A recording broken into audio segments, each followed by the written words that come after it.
Fala pessoal, então aula de loops aqui, os famosos loops. Então, como nas outras aulas, acho que eu vou explicar já mostrando o código, fica muito mais fácil. O que são os loops, né? Aqui eu já deixei um exemplo para não ter que sair digitando. Então aqui a introdução do while, que é enquanto em inglês, né? Então o que esse código está fazendo? O que essa função faz?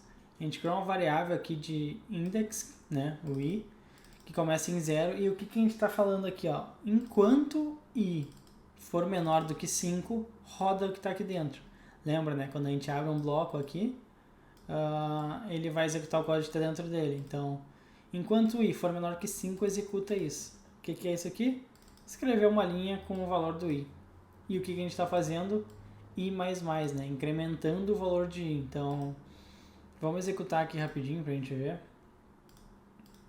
Ó, teste 1, né? Aqui a linha. Chamou a função. Olha lá, valor 0, 1, 2, 3, 4. Então vocês viram que aqui dentro só tem um write line, mas ele rodou isso aqui 5 vezes, né? Então de 0 a 4 aqui no caso. Então isso é o comando while, né? Que é um dos comandos para fazer loops na programação. Então aqui claramente, enquanto esse index for menor do que 5, ele vai executar. E como a gente está incrementando aqui o index, toda vez que ele roda uma vez, ele aumenta o valor do index. Então, em algum momento, ele vai ser 5 ou mais, daí ele vai parar de executar. Ou seja, se a gente tirasse isso aqui, eu não vou executar porque ele vai ficar infinito daí. Né? Não, vamos dizer que eu vou executar isso aqui, vamos ver o que ele acontece. Ó, ele vai ficar chamando ali, ó, valor 0, valor 0, valor 0, porque o i nunca passa de 5, porque a gente não está incrementando, é sempre 0, né? Então, pode ver aqui que ele está executando para sempre. Então, é muito importante, isso aqui tem que cuidar bastante quando vai fazer algum loop com um while, para essa condição chegar ao fim, né? E de novo, lembra, né? Isso aqui é no fim, a condição é um booleano, né? Então isso aqui vai ser 0, é menor que 5? Sim, então true. 1 menor que 5, true. 2 menor que 5, true. Até chegar a 5 menor que 5, false. Daí ele vai sair fora. Muito importante aqui sempre cuidar para não criar um loop infinito aqui, que vai ficar executando e vai estourar a memória do dispositivo, né? Show. Então, acho que deu para pegar bem, né? Como é que tu lê isso aqui, né? Então, 0 menor que 5, executa. O index vira 1. 1 menor que 5, executa, tudo mais. Então tá. Então, de novo, isso aqui pode ser um booleano. Vamos fazer um segundo teste com booleano aqui. Vamos dizer um teste 1 aqui. Vamos botar que deve parar false. Então, vamos dizer aqui, ó, enquanto não deve parar, ou seja, enquanto deve parar for false, ele vai executar. E agora vamos dizer que se i for menor do que 5, minto, vamos dizer aqui, ó, se i for maior ou igual a 5, deve parar, vira positivo. O que vai acontecer aqui? Vamos chamar aqui. Então, enquanto deve parar for false, ou seja, não deve parar, ele vai executar esse código normal. A partir do momento que o i for maior ou igual a 5, ele vai trocar o deve parar para true. E aí ele vai ver de novo, enquanto deve parar, não deve parar, não, mas agora é true, é verdadeiro. Então ele não vai executar mais. Vou rodar aqui. Aqui que executou os dois, mas pensa que é a partir daqui, ó. 0, 1, 2, 3, 4, 5.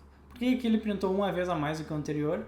Porque a gente usou um igual aqui, né? Então, mas é só um detalhe. Isso aqui é só pra ver que isso aqui no fim é um booleano, né? Aqui agora a gente tá usando, por exemplo, um booleano.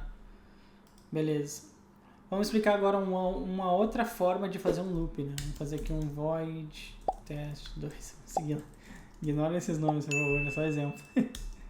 Outra forma que a gente tem de fazer o loop é usando for, que em inglês é para, né?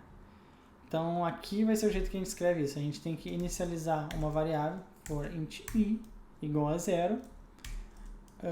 Qual vai ser a parada dela? I tem que ser menor do que 5.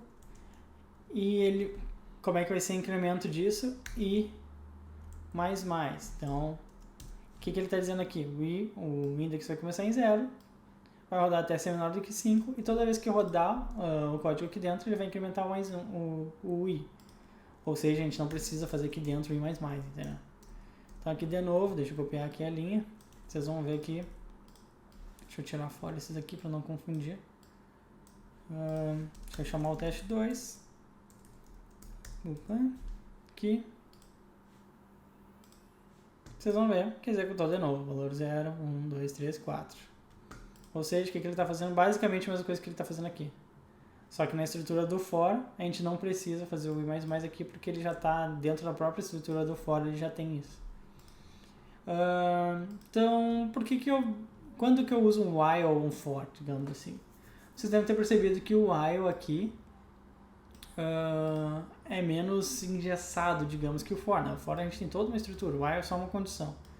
Então, geralmente a gente usa o for quando a gente sabe quantos a gente quer. Por exemplo, a gente quer 5 vezes. A gente quer repetir 5 vezes.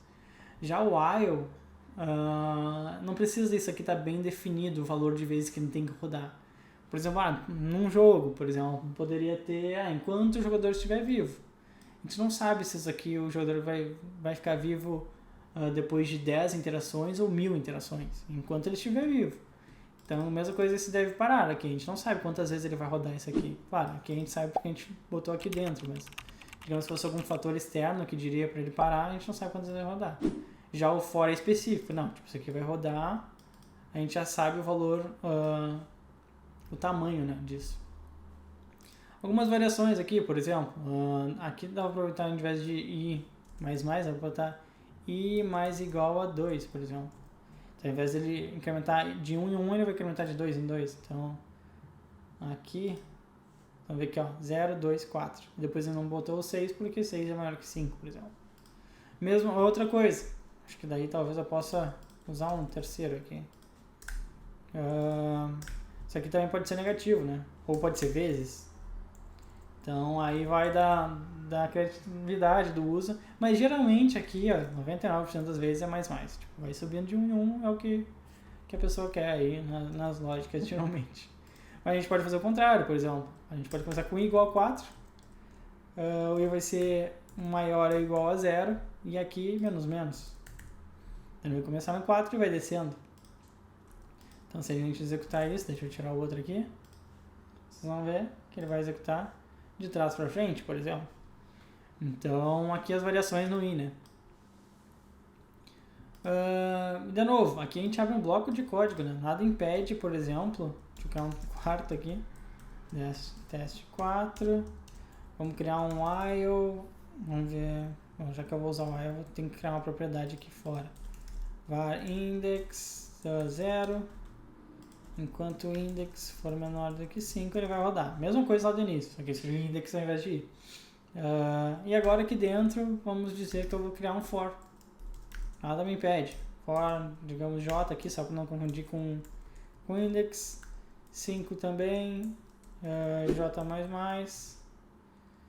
E abriu aqui. Então, o que ele está reclamando? Esqueci do 0 aqui, pô. Aí. Então agora tem um loop dentro de outro loop. Aqui a gente tem que tomar muito cuidado, tá? Porque isso aqui acaba gerando um código de complexidade O de N2. Isso aqui eu não vou explicar no curso, que é um pouco mais avançado, mas basicamente quer dizer que isso aqui pode crescer exponencialmente. Por quê? Aqui eu estou rodando 2 vezes esse código, né? Então é 2 vezes 2.